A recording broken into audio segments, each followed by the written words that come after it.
All right, Geek Outings, brought to you today by Otter Puffs.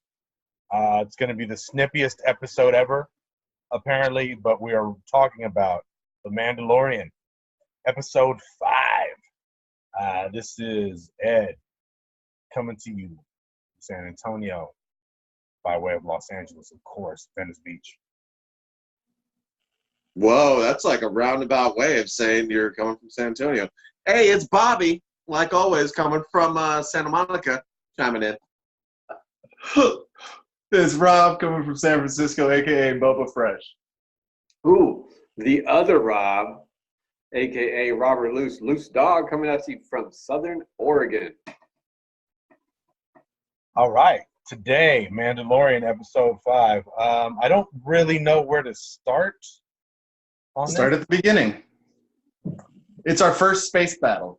It is the first time that we have seen on this episode a true engagement, which Star Wars, I think, is really known for. George Lucas using that old World War II footage with the X-Wing fighters and the TIE Wing fighters. And so I felt that this is the first time that has really been introduced, and it was done really well. It reminded me somewhere between World War II fighting and Top Gun. What it really did is set the tone for nothing but 80s references going forward, because obviously, as we said before, they know their audience, but I feel like this was made before like they realized the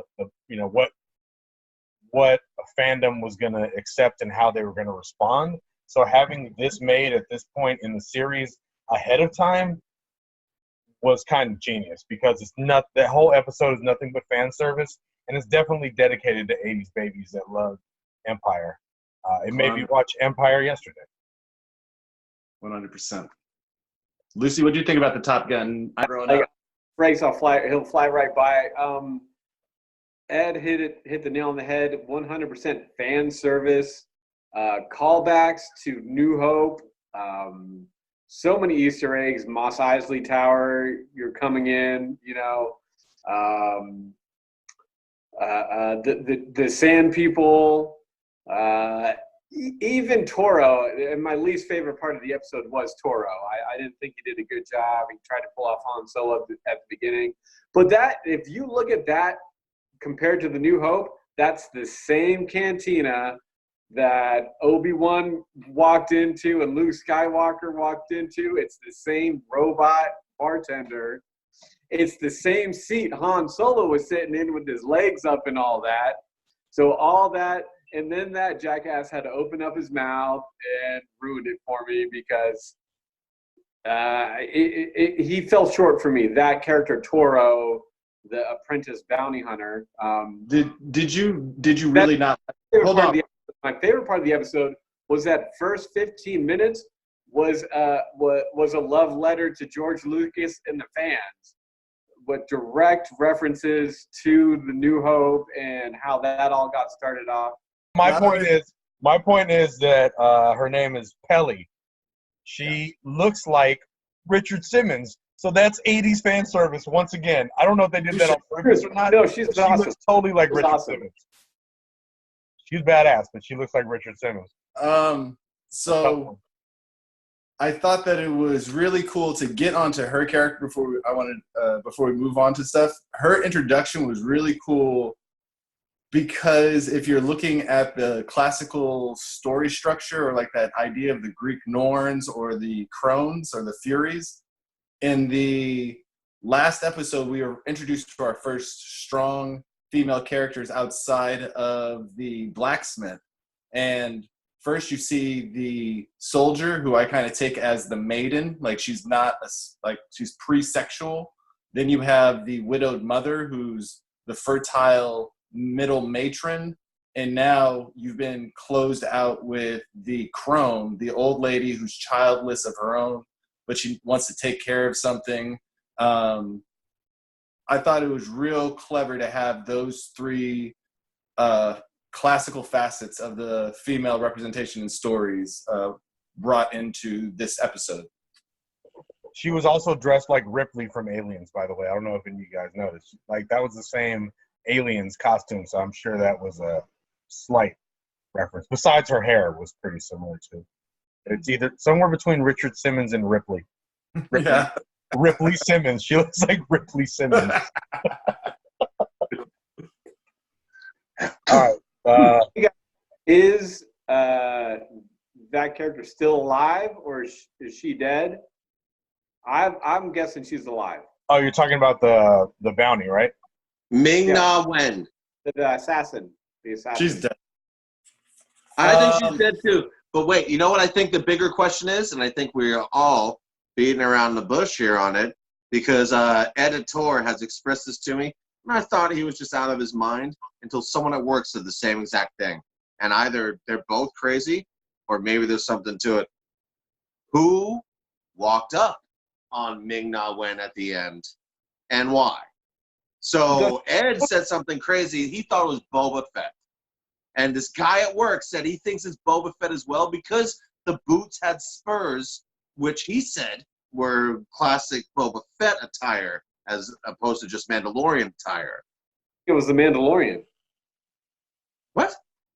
You don't think it was the Mandalorian that went back? I thought maybe it was Cara Dune. I thought it was Cara Dune maybe following them, and then I thought maybe it was the guy that got shot. Look, when this episode started and I saw they were going to Mos Eisley, at the very beginning, I vocally said, we're either going to see Jabba the Hutt by the end of this episode or Boba Fett. Well, they referenced the Hutts. They did. We didn't see shit. And I'm pretty sure at the end, that was Boba Fett for the first time ever coming out of the Sarlacc pit on camera.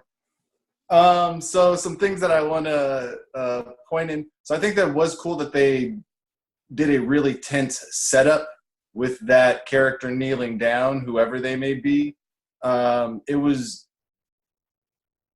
a classic last panel of a comic book, like someone standing in the silhouette shadows, and you're like, who is this going to be?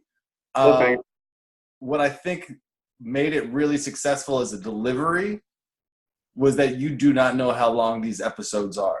So the fact that there's a floating time limit to the episodes, when something like that happens, you're waiting for the reveal, and that hard cut happens, and you see the credits, you're like, oh shit, like that.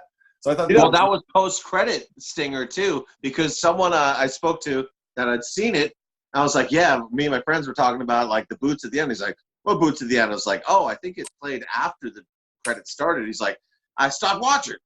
So it's like you never know with like an unset timeline. You know, I wanted to. I was thinking about this today. What makes this show and Game of Thrones and the streaming platform a little bit better is they're not constrained to strictly making 24-minute episodes or with a commercial every 11 episodes. They can make a 30-minute episode, or they can cut one to be 40 minutes. And the editing is so much better in this new age of streaming and other formats of entertainment than TV. This again is another Western space opera, Western going first. They're back in the cantina. They're doing the classical scoundrel bit. The riding on the speeder bikes is like racing on horses. The Tusken Raiders has been mentioned before. Like that is the classic like indigenous trading, negotiating scene. And the fact that Mando treated them with respect, I think was a really good nod to how to operate, let alone his ability to speak to them. Because I cannot imagine that Tusken is a very, very universal language. You didn't learn it in grade school? This episode was basically a what if Han Solo and Boba Fett were best friends, which I thought was a really funny concept to just kind of run around with. Strotter, you're an asshole because you literally took everything I was going to say. The only thing you didn't is that guy mentions Corellia. So literally Han Solo reference. On the Corellia tip, what was cool? Corellians are known for their ability to drive and to get the most out of their machine. So it's really cool that you end up seeing him always be slightly ahead of Mando and getting a bit of more punch out of the speeder bike. She said womp rat. So when that previous episode, I called somebody a womp rat. It's all good. Yeah. Good. What was also cool is at the end, the technician at the hangar bay says, I don't know, go drop his body off in Baker's Canyon. And that's where Luke shot womp rats.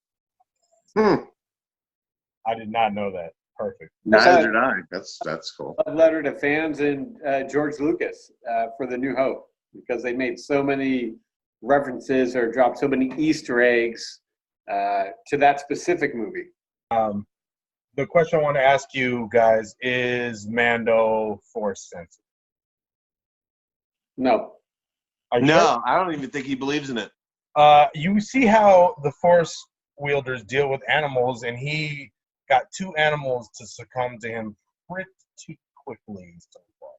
He had that lizard thing in the first episode, and the 2 back in this one. He just rolls up with it this time. You don't know what he went through, but according to the movies, like the second trilogy, they are very adept to speaking with animals, and maybe he is on a very, very low level. I think it's a storytelling way to show that Mando is extremely masculine and that he can dominate everything around him, including nature. Lucy, you seem to make a face right there. What do you think?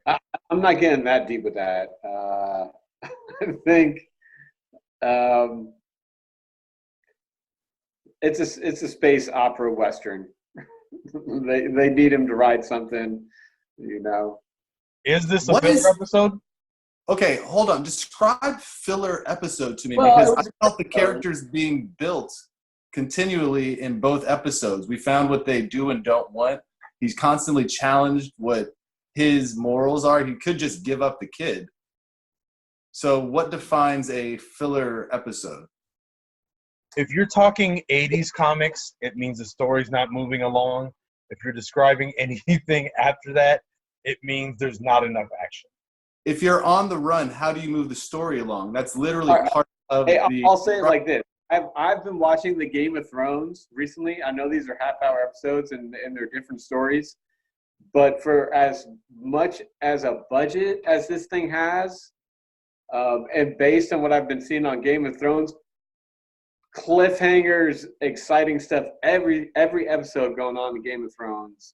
This is the thing, is that Game of Thrones is 1,000 pages of stories. So much things had to be cut out of Game of Thrones because there's so much backstories and so many characters that seem to be doubled up and tripled up. And so audiences, and the reason that it's not done here, it's made for kids. Audiences consume this media different than they're consuming Game of Thrones. Game of Thrones isn't targeting 6-year-olds. This setup of structure doesn't require the insight of Game of Thrones, because you don't have the characters that you have in Game of Thrones. You have one guy and the baby who doesn't talk. You don't have 7 mighty houses and the entire Dothraki horde on the other side of the ocean. So Yeah, you have one lone hero, one lone wolf hero, and one incredibly. I don't know how to put it, but you can't not like Baby Yoda. So it's like the the ultimate in cuteness with like the loner hero.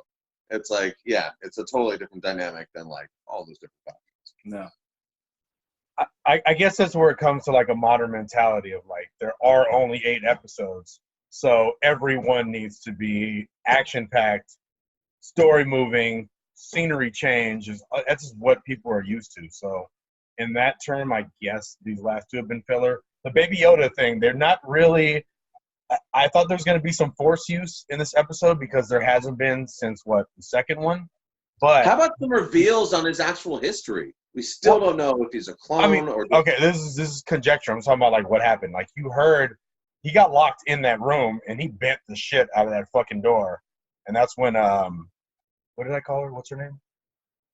Ripley Simmons. That's when Ripley Simmons is like, what the fuck is going on in there? And she gets those little droids behind him and she's ready. And then he walks out and, you know, he ripped the shit out of like a metal door and didn't even think about it. We're definitely seeing his force power and will and him being a toddler with the ways that he uses it. Two last things. So one thing that I want to say is we finally see Beskar Steel and have a little bit of exposition explaining why it's so powerful.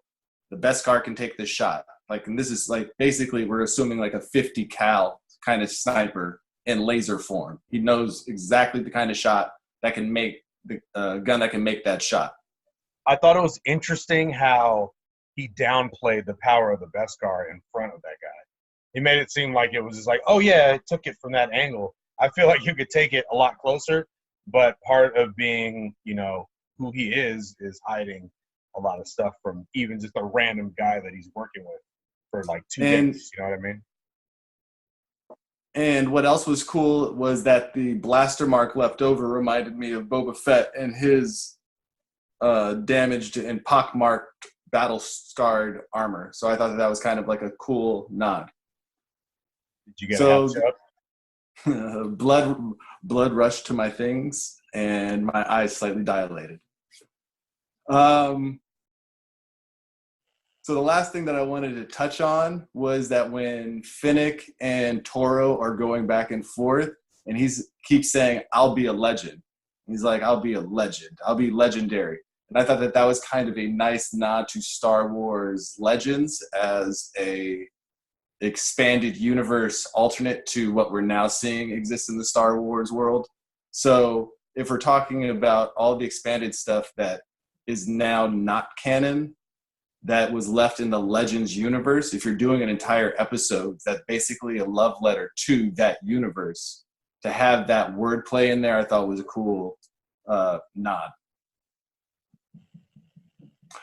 Afterthought, no one's giving Kathleen Kennedy her credit for this. Everyone keeps tearing Kathleen Kennedy down about Solo and the way that all of these Star Wars trilogies have been handled and all this other downplay. And no one is saying, wow, Kathleen Kennedy killed it getting this greenlit. Who's Kathleen Kennedy? Why aren't you giving Jon Favreau any props on this? And the thing is that Favreau's getting all the love. Everyone's acknowledging that he's done a great job with this, which he truly has, but it's existing within this world that she created. And I think that there is a bit of duplicitousness in the fact that she's not getting nods on the memes or anything like that, but she definitely was getting attacked. Damn. People like to complain. Especially fucking fanboys for Star Wars. All right, so on that note, I guess let's close it out. Editor coming out of San Antonio. Good night. Good day. Hey, thanks for tuning in. Bobby Joel Cole telling you to not miss the next show. It's always going to be as fun as, at least as fun as this one was. So, yeah, keep on geeking out. Something Boba Fresh.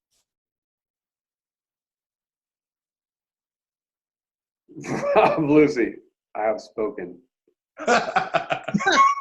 Yeah, Lucy, the perfect ending right there. Look, Lucy is evolving and adapting as we see. I love it. I'm saying, talking about character development. He's no